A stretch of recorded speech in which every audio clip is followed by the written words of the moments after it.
show of hands, anybody going to be here tomorrow? Yeah. And go, oh my God, all of you, this is so great. Whole weekend. This is so great.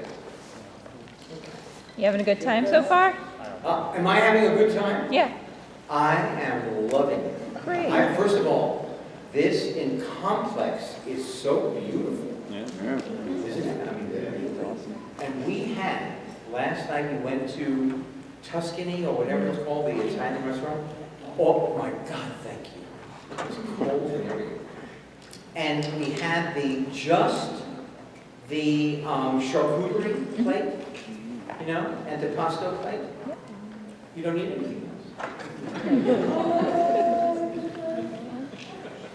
How we doing? 1 minute.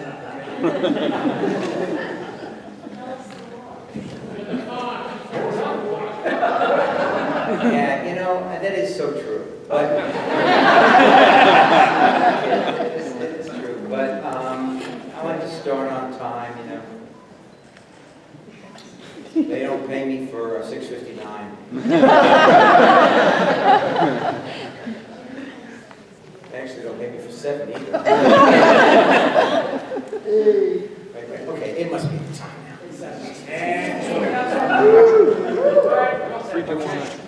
Hi, my name is Henry. Hi, Henry.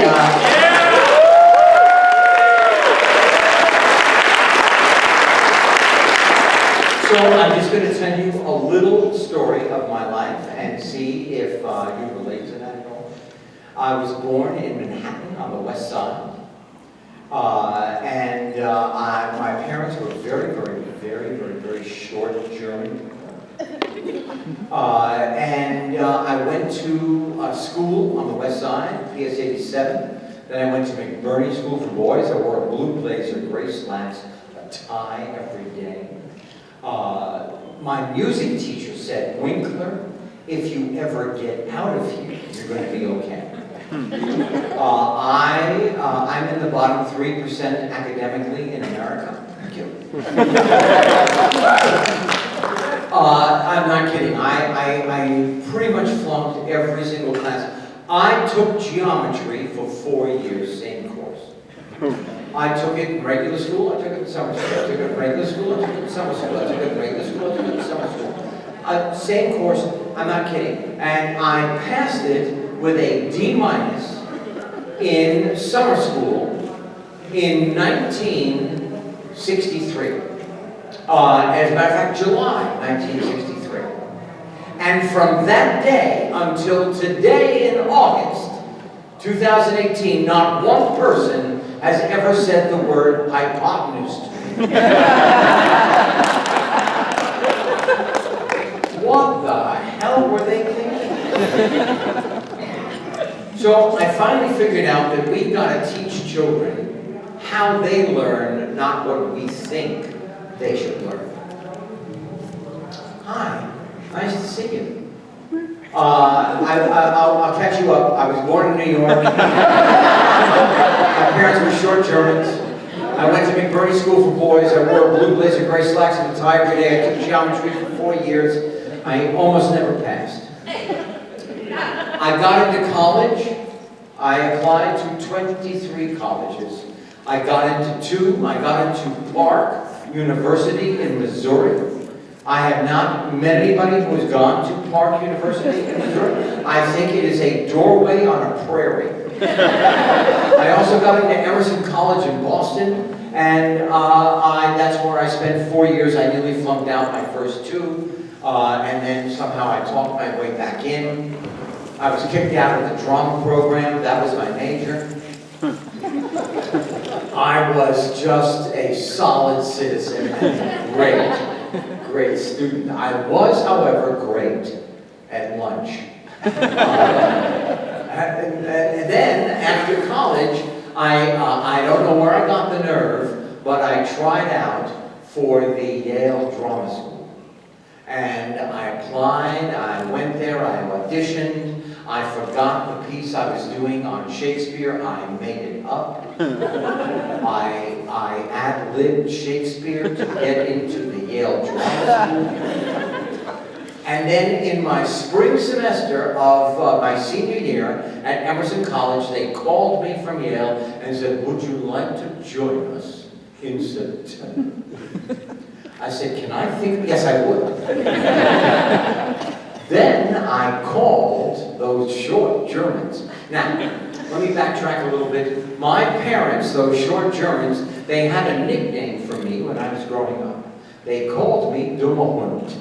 For those of you who don't speak German, that means dumb dog. Very supportive human beings. They were with me at every turn. My father wanted me to take over the business. He imported and exported wood. I did not want to import or export wood. I wanted to be an actor. I knew I wanted to be an actor since I was 7. I don't know how it came into my mind or my body or my heart. I just knew if people were born to do something, I was born to try to be an actor. My parents wanted me to buy and sell wood. The only wood I was interested in was Hollywood. And I was told I would never get there because I am literally. You know, when you take your SATs for college, you get 200 points for spelling your name correctly. I got 134 points over my name in math. They told me I was going nowhere. I went to Yale. There were 25 actors, and 11 finished. 3 were asked into the professional company. I was one of those 3. I couldn't believe it. I wanted to be an actor since I was 7. Here I was. I graduated from Yale with a master's degree in theater. Unbelievable. I told you my parents wanted me to take over the family business. My father spoke 11 languages. I had trouble with English. My father said to me every day in 11 languages, why do you think I brought some business over here? I said, besides being chased by the Nazis, Dad, was there a bigger reason than that? So I graduated from Yale. I got asked into the repertory company. 1 out of 11, there were 3 of us out of the 11 students that finished at Yale in the master's program, and I made $173 a week. I did a play at night, and we rehearsed a play during the day. My dream was starting. I told my parents I got into Yale, and I'll never forget this. It was like my mother said this yesterday. And she said, oh, this is great, here, tell your father. They were like flying buttresses, these people. Always there for me. It was great. You know, I saw my life at this moment because I had no self-confidence. I was not doing well in school. I wasn't doing poorly at Yale. I felt like my life was a cylinder of stainless steel. And I had no handholds and no footholds. And I kept trying to pull myself up to reach for the sun. And I kept slipping down. And I had parents at home who called me Dummer Hund. It was unbelievable. I finished Yale. I finished the repertory company. I then went to New York and I tried out for commercials. Everybody I went to Yale with said, I don't know how you can do that. It goes against our aesthetic grade.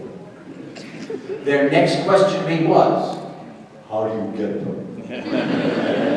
Here I was, and I was feeling, really guilty. I thought, oh my gosh, I should only be doing theater, but I was making money doing Sanka Coffee, American Airlines, H&R Block taxes. I was working in front of the camera, and I didn't have to be anything else. I could do plays for free at night. So I was just working, and I was gaining confidence. And then I did The Lords of Flatbush with Sly Stallone. I made $2,000 for a year's work. We had no trailers. I had a sound blanket they had for moving furniture to keep us warm, standing on the streets of Brooklyn. Sly would stand there looking at the people watching us, and he would say, what are you looking at? I'm going to eat you for breakfast. I said, Sly, you do not want to do this? I bet that guy is chewy. At the end of making The Lords of Flatbush, I had enough money to spend 1 month in Hollywood. I got on the plane, and at 2:45 in the afternoon on the 18th of September, we landed in LA.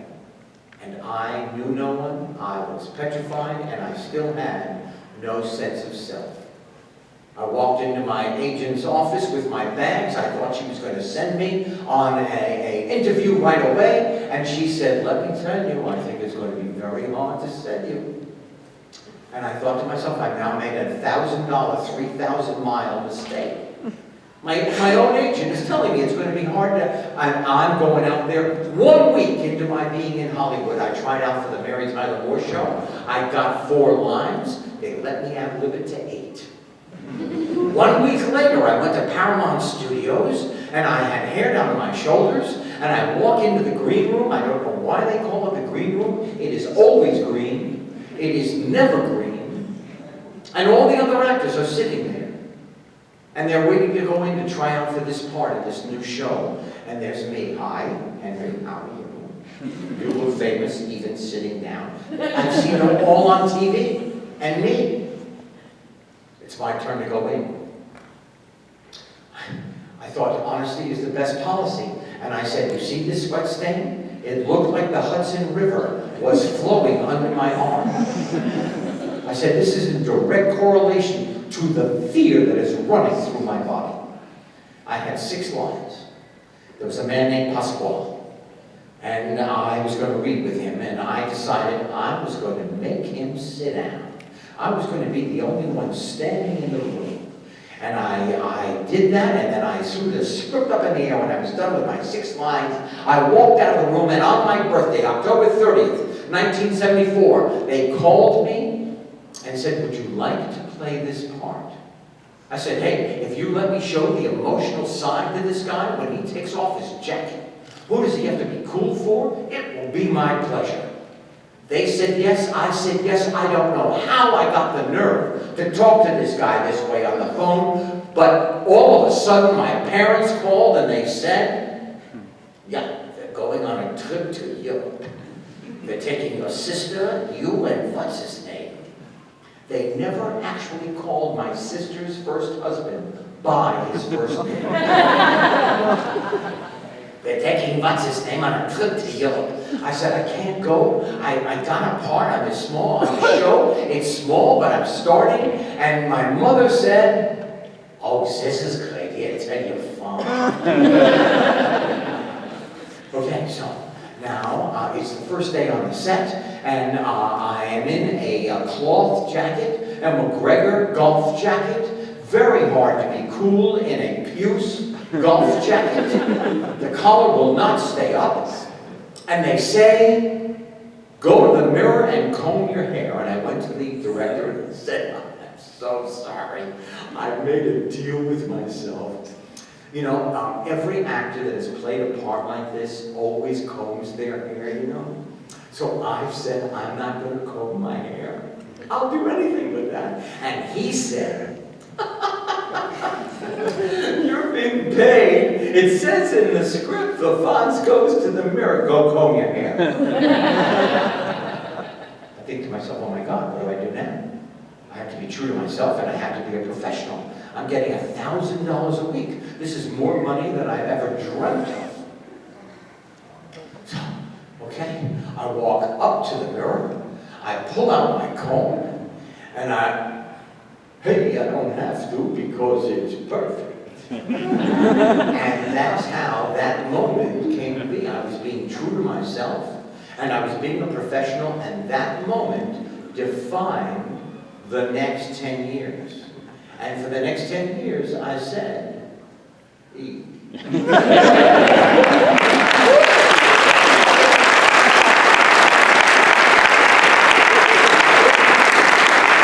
And then I added a word on my own. Whoa. Which I got from horseback riding, which was my favorite sport at the time. You know, whoa, get over here. And it was amazing. I don't know what I would do. My favorite sport now, my wife and I go fly fishing for trout. in some of the western states, in Montana, Colorado, with just the most beautiful thing you can do. And the line going out there, I don't know what I would do with that in a second. But I had these two sounds. I had the most amazing time of my life. And so this is what I learned. You listen to your instinct. Every human being sitting in this room is powerful. You are all amazingly powerful. And what we are willing to do is always second guess ourselves. Hey, I'm smart. Well, no, I can't do that. Oh, I would love to. No, I don't think I'm either. It's too late. I should have done it, and I just can't do it. You don't know. I know this for a fact. You don't know what you can accomplish until you try. I am completely dyslexic. I am, as I told you, I was not a great student. I did not read a novel until I was 31 years old because I was so intimidated. The first novel I read was The Clan of the Cave Bear. And I thought, oh my God, and now every novel that I read, I own, and it's on my shelf, and I see it as a triumph.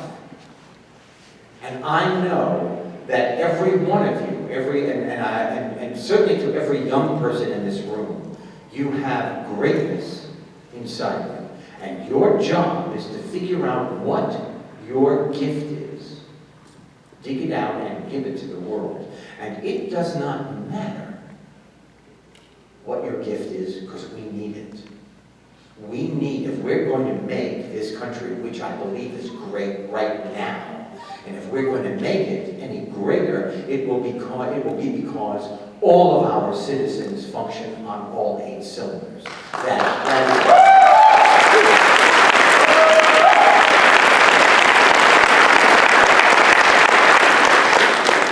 has nothing to do with hairspray.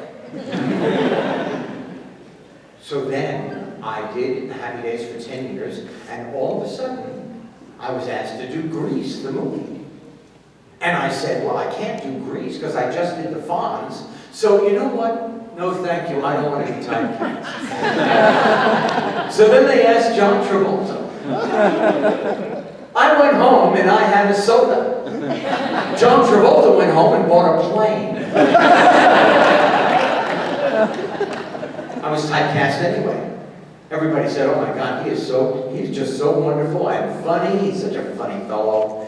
He was the Fonz. So I never got hired, and I became a producer. I had no idea how to be a producer. I had no idea how to do it. I just listened to other people who knew how to do it. And then I did what I could do to the process, and we did MacGyver and Sightings and So Weird, and now MacGyver is back on the air again. And then I went to see my agent. I said, oh my God, I'm not being hired as an actor. What should I do? He said, you should write children's books about your dyslexia. And I went, I can't write a book. I have no idea how to write a book. He said, I'm going to introduce you to Lynn Oliver.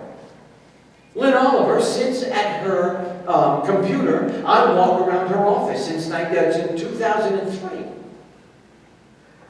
I tried to fit my foot in the slats of her wooden floor on her desk that are too thin for my foot, but I have tried, because I am tenacious, to fit my foot in that slat since 2003.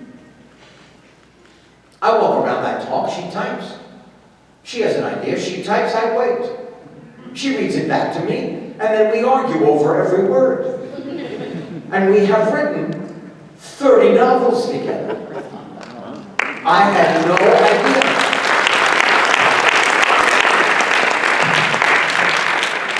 Hank Zipser is for the 4th, 5th, and 6th grade. It is the story of my life. Here's Hank. This one is called Robot on the Loose because, of course, he has to build a robot for his class, and he starts the night before and uses Chinese takeout, the knives and the forks for his arms. It only goes backwards.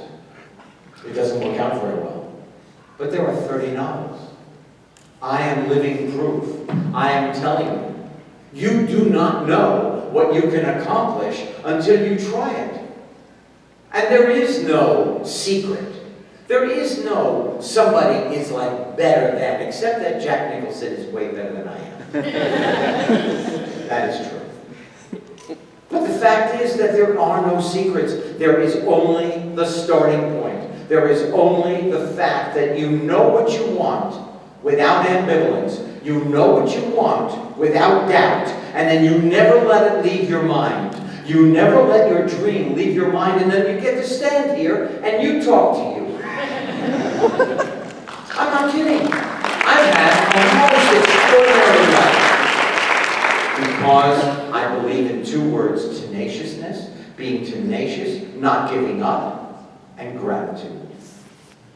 Being tenacious, sticking to it, gets you where you want to go, and gratitude doesn't let you be angry along the way, so that you are an empty vessel when you go to present yourself and your idea. And it is amazing. And then I took photographs. Let me just show you. And you're gonna, now of course I can't find the photograph because I so desperately want to show you. There it is. And you're saying to yourself, oh my God, is he talented? Look at that. You can have it on your coffee table. Let me say, oh, look at this one. This is so nice. Just a bunch of flowers. I did not know that I could take a picture. I did not pick up a camera till late. I didn't know how to turn the knob on a camera. I thought, oh my gosh, I thought an F-stop was a train station in Manhattan subway. And then I realized all you have to do is point and shoot. Just point and shoot at what you like. And then you can put it on the computer, and then you can make it smaller, make it bigger, you can change the color, you can edit it, and then you've got a book. I didn't know I could do it until I just tried. My mantra was, if you will it, it is not a dream. If you will it, it is not a dream. And I have changed it to, I will try. Because, oh my goodness, my life has changed just because I took a chance. I put one foot in front of the other. And now, we finished Hank Simpson, and Lynn and I have just sold a brand new series of 3. We start off small. Of a brand new, we're writing it now for Abrams, a whole new publishing company. I never thought Henry Winkler, I never thought out of this head would come anything. And there we are. It's amazing. I feel great. I saw Hamilton on Broadway. I was lucky. Stacy and I saw it 3 times. And I met Lynn, the man who actually wrote it. And I touched his forehead. And I said, this all came out of right here. This is amazing. He said, couplet by couplet. And I said, you see this? Not one couplet. Not a couplet in sight. Holy moly. Just amazing. And then I now do a new show called Barry. Yeah. For those of you who don't know, you can watch it on HBO, on HBO Go. We're up for 13 Emmys.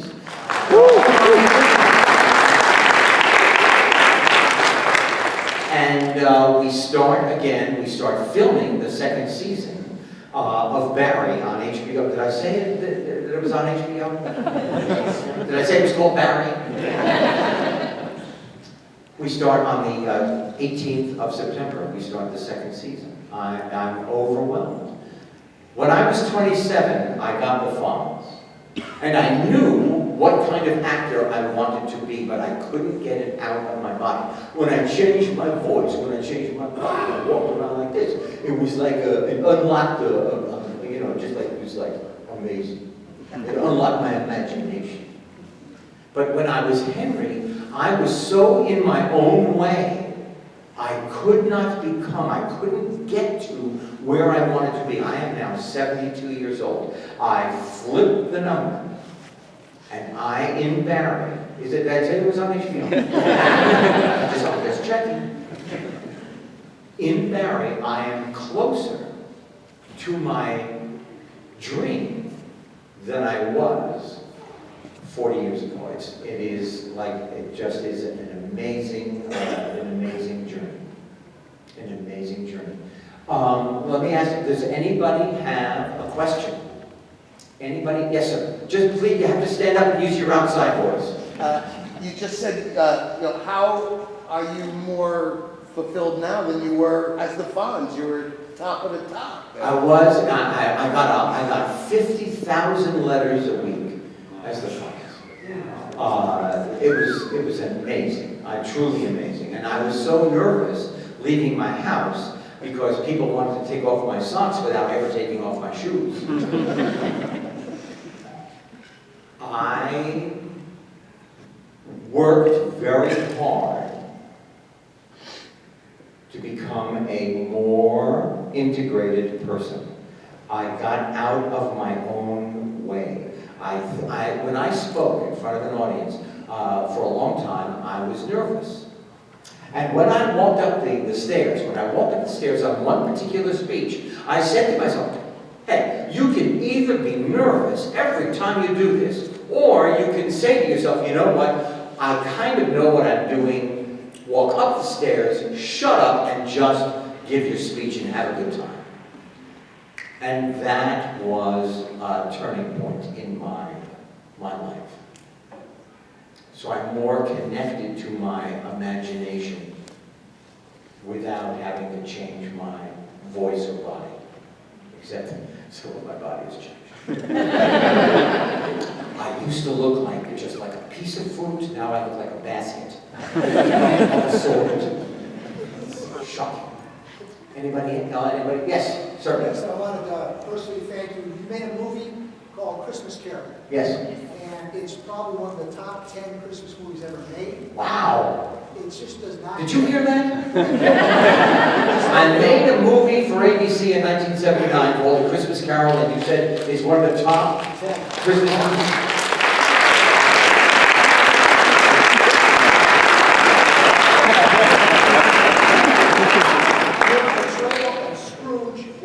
Beyond anything. Thank you. And I just wonder why the networks don't make that a yearly. I don't know. I don't know why they don't make it a yearly. I would. But here's the thing. I almost didn't do it. I was so scared to, first of all, attempt to be Scrooge because there were so many great actors before me that did it. And I thought, oh my God, I'm a young man. What do you think? And then I thought to myself, you know what, you can either be scared or you can walk to the edge of the precipice, jump off and fly. And I promise you, I did a play on Broadway with Neil Simon. He asked me to be in his play. And I was so scared, I found so many reasons to say to him, you know what, I don't think I'm going to do it. We did it for 9 months. I did it with the late, great John Ritter, who was a good friend.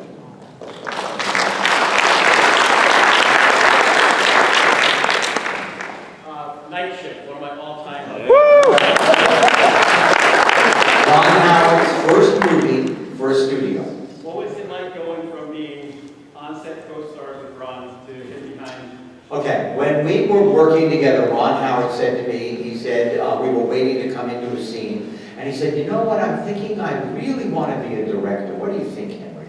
I said, Ron, you are such a powerful person that if you wanted to be a brain surgeon, I would be your first patient, even if I didn't need the operation. I knew, I'm not kidding. You just know sometimes when you meet a person, and You know what? He was nervous. He thought, oh my God, I'm 24 years old. I'm making this movie. The crew has been doing movies for longer than I've been alive. They've worked on all these movies. Are they going to listen to me? He has so much power. I would ask him a question, and he would say, can I think about that for a minute? The entire crew and cast leaned in to listen, like an E.F. Hutton commercial. I'm not kidding. From the beginning, he's just a fabulous fellow. I do have better hair. Never tell him I'm sad. Yes? First, I just...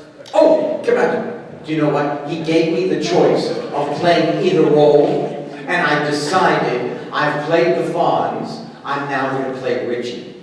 And then that's what I did. I played, okay, yes, sir. I just first want to say, I remember coming, I was 10 when you started, and I love that show. I think the vast majority of us love Thank watching you. it.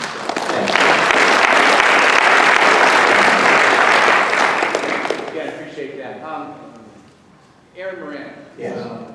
What are your thoughts on childhood actors and things like that? Is there anything, do you see anything there anyway? I mean, you could read. You know what? I did not see it. I did not see it. Here's the truth. I did not see it when she was a little girl on the set. We bought her first bicycle. She was cute as a button and very precocious. Then I heard that everybody in her family wanted some of that paycheck.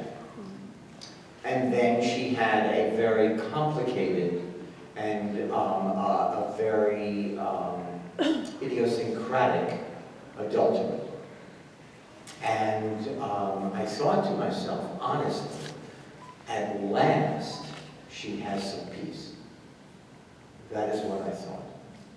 It was sad, she was too young, and she had a hard time. And very talented.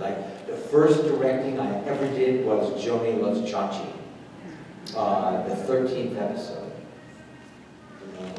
She was very important in my life. Yes, sir. I'm just going to ask you, Happy Days, you just mentioned that one, had a lot of spin-offs. Was that the one, Joni Loves Chachi, was that the one you might have been the most involved with, or were there other spin-offs of Happy Days? No, the one that the most amazing thing was, we did it, Gary Marshall, rest his soul, he came, he said, you know, my son Scott is 9, and he said it would be wonderful if the Fonz met an alien. Then they wrote the script, and they couldn't find an actor to take the part. So we started rehearsal, half an hour comedy, in front of 3 cameras at that time. Now there are 5. There were 4, but I will tell you how that 5th came to be. All of a sudden, we start rehearsal at 10 o'clock on Monday morning, and we shoot 7 o'clock Friday night. So you rehearse like 3 different scripts. They rewrite all week long. You're rememorizing and everything. Wednesday morning, they bring a young man down, very quiet, Robin Williams. Hi, how are you? Nice to see you. And then he picks up the script, and I understood my job was, first of all, to keep a straight face, and second of all, get out of his way because I'm in the presence of greatness. You knew it. It was like astonishing. So then he gets his own show. And our script was 47, 50 pages long. Morgan Mindy was, I think, 32 pages long, because most of the time it said, Robin will do something here. And Gary Marshall was smart enough, because he kept saying, because Robin would just go off, as Robin did. And Gary said, did you get that? And the cameraman said, no, sorry, he never came by here. So Gary put in a 5th camera that was only to capture Robin, to follow Robin wherever he went, whatever he did. You know? Whoa, that was an amazement. Yes? Hi. Yes? Number one, I want to say thank you so much for coming out today. You're the reason I came out today. Thanks. So you are an absolute sweetheart. Thanks. But I wanted to know, the Better Late Than Never, your show that... Better late than never.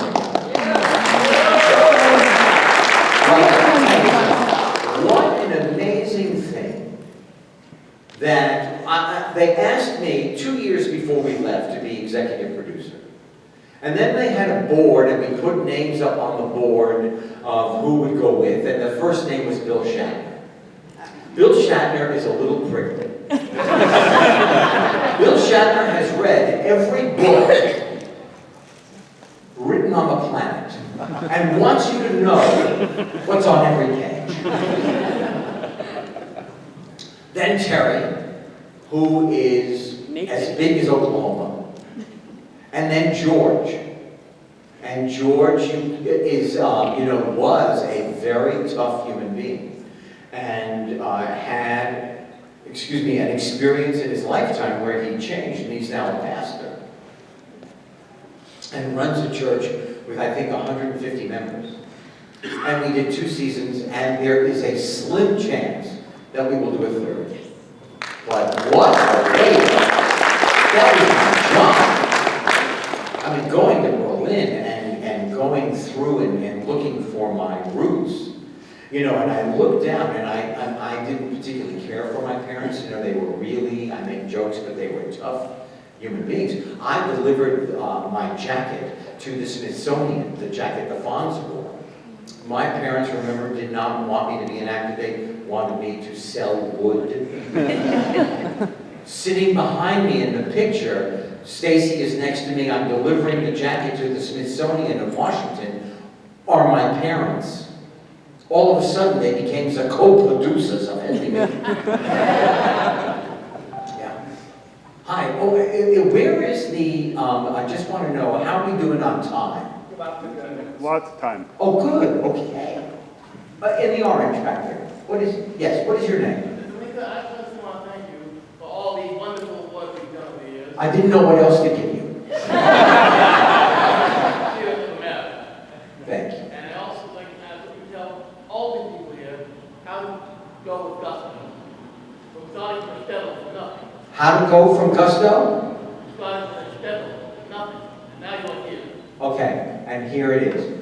I promise you the key to living your life is to know exactly what you want. If you know what you want and you do not let it leave your brain, somehow you will find your way there. It is the way this planet works. It is the way that at least in the Western world, it is the way it works. If you will it, it is not a dream. Yes. You notice I like the color orange. I wanted to say that when we saw the list of who was going to be here at TerrifiCon, we saw your name. I read it to my husband, and my 10-year-old said, "Oh, Hank Zipser!" So I wanted you to know it's very popular. Thank you. Awesome. Thank you. I have to tell you that it's one of the great compliments in my life. Children write and they say, one, how did you know me so well? Because we don't write down to the children.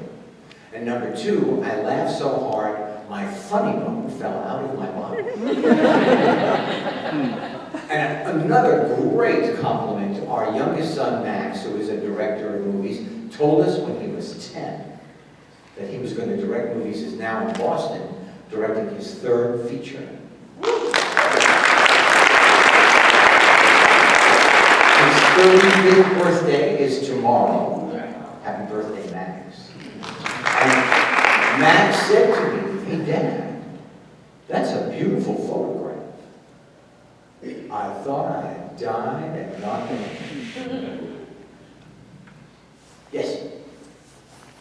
The Fonz have this special ability, especially towards a certain jukebox. Was that something you ad-libbed, or was that actually written? No. The hitting the jukebox, which I pretty much can only do. I'm the only one who can do it. But I will say it was written. Hitting the jukebox was written. And I will tell you, honestly, you can do it too if you have a man named Bob backstage plugging it in. I'm telling you, it works like a charm. I hit it, he plugs, and whoop, there it is in the still of the night. comes home. Don't know how that works. Yes, sir. Are you on the radio? Yes. Did I talk to you a while ago? No, yes, we had a talk. What's the name of your show? Chaz and AJ in the morning. Chaz and AJ in the morning. I have a two-part question. The first part is, do you still keep in touch with former members, you know, cast members of Happy Do I keep in touch with them? I do. I talk to Ron and Marion the most. And I tweet with Donnie, because he sings all over the country. He's a crooner now. And I talk not as much to Anson, but we do, yes, we do. And until his untimely death, until he passed away, Gary Marshall was my Don. I kissed his ring. He taught me so much. I can't tell you. And the second part Yes. is, if I produce a copy of the American Christmas Carol on DVD, for example, would you sign it? Would I sign a copy of the DVD of, I have one copy at my tape, no. Okay, yes I will. Yes I will. Okay. You here for a while? I'm here until Saturday night. Oh. Okay, I'm here all day tomorrow, and then Sunday I leave. Awesome. Okay. Yes, oh, wait a minute. Anyway, sorry. Yes, Henry, I was lucky to work as an extra on Here Comes the Boom recently. Here comes the boom. And I just want to make a statement. I was extremely impressed with you during downtime when they weren't filming, that you were interacting with some of the extras. Yeah. Thank you. You know why? Because I was an extra in New York when I was doing those commercials sometimes. And not only that, but on Barry. Did I tell you about Barry? What channel is it on? It's on HBO. HBO Go. You can see it. But I have an incredible group of actors who are my class. One of them is on Killing Eve. One of them was in the Menendez Brothers. One of them is in 3 Billboards. One of them is in a troupe that improvises Shakespeare. Good place. Just as they are, and one of them is Janet on The Good Place. You know, she is just extraordinary. By now they have very little to do, or they did in the first season. Then there are background artists that fill in the seats, and they are the same kids every day that we shoot in the theater. And they get into it, and they are really a part of our family. And I think they are just important to the entire process, you know. But Here Comes the Boom, if you haven't seen it, I think you will thoroughly enjoy it. I saw it twice. I was in it, and I cheered. You know? Yeah. Sir. Could you stand up, sir? Thank you. There was an episode of Happy Days where Richie finds the Fonz's secret fear. What was your reaction when you read that script? Well, you know what? My job is to interpret or whatever happens on the page. Was my secret fear liver? Yes. Henry loves liver. It was, we both can't say I was rude. I was rude. They never say the word wrong. You know? Yeah, but I thought it was funny. Sir. What was it like working on The Water Boy? What was it like working on The Water Boy? I worked with 5 geniuses. I think they were 5. Gary Marshall, Adam Sandler. Adam Sandler plays this goofball. You know, usually he is in charge of every detail of every film he makes. I think that he is so in charge. He hated the way they cut trailers for his movies early on. He bought the company that cut the trailers so that he was in charge. An amazing fellow. Mitch Hurwitz, who thought up and wrote and writes Arrested Development. Yeah. Brilliant, brilliant. And now, Bill Hader and Alec Berg together make a bubble of brilliance. They really do. They are just extraordinary that I am a member of that ensemble of Barry on each. Yeah. It was good. Yes, sir. How do you feel about the term jumping the shark? Jumping the shark. So in the 4th season or the 5th season, we went to Hollywood and I jumped the shark. At that time, there were newspapers, and people read them, and every time they mentioned jump the shark, they put a picture of me water skiing. At that time, I had great legs. So I never really cared. Then we were still #1 for about 4 or 5 years after jumping the shark. So I didn't really care. And then I am the only actor in the world who has jumped the shark twice. Once on Happy Days and once on Arrested Development. Yeah. I jumped over a shark on the dock down in San Pedro. You know, and I just did the radio show with John Hine, who, when he was at the University of Michigan, came up with the phrase. He now has a career and is famous for Jump the Shark. So it's a pretty amazing thing that it's lasted all the way in the back, sir. Thank you. One of the things I remember so fondly about Happy Days is whenever some of the beloved characters would come on stage, you'd actually have to pause and wait for the audience reaction. What do you think of today? There's a lot of comedies that don't have any laughs or any audience at all, like The Office, Curb Your Enthusiasm, so many shows like that. Do you miss that, or what do you think that changed? Do you know what? When we do Barry, there's no audience. We do it as a little film. Meanwhile, I don't know how they did a comedy about my acting class and an entire shoot 'em up, and how they made both these two separate shows into one, and how it works, I'll never know. Arrested Development, also no audience, done as a little movie. And, you know, it is so energizing to be in a live room with wonderful people, and you hear them laugh. It's a great feeling. But both work, and both of them take the same amount of concentration. You know, people say, what was it like making television back then in '73 and making it now in 2018? The content, you have to have good content, a good writer, a good idea. That has never changed. Only the technology and where you can see television has changed. Otherwise, you know, if it's good, they will come. You know, I love.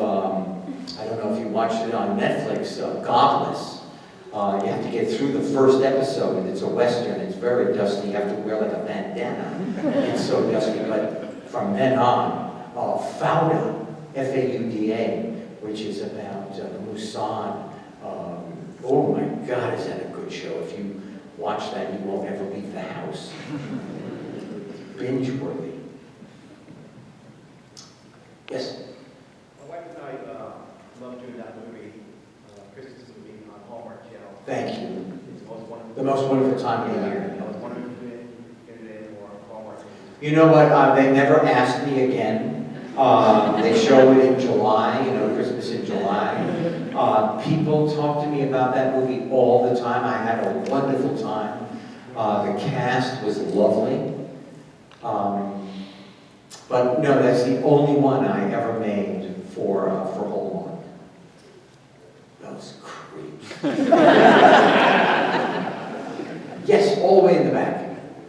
You have a lot of acting credits, but you also have a lot of production credits. Is there anything in your production side of your career that you're just really especially proud to have been a part of? Well, you know what? I love the fact that MacGyver is back. They're shooting it now in Atlanta. You know, that all of a sudden, all these years later, it resonates. That makes me happy. You know? I don't have a lot of time. I'm trying to produce 2 other shows. One of them I have tried to make into a movie for 11 years. Talk about tenacity. You just keep throwing pasta against the wall until it sticks. You know, when you know that it's right, you just don't let it go. You know? So listen, let me just say, I hope you have the most wonderful Friday night. I thank you so much for spending this time with me. I hope you have a wonderful end of your summer. And thank you for listening, because my parents never did.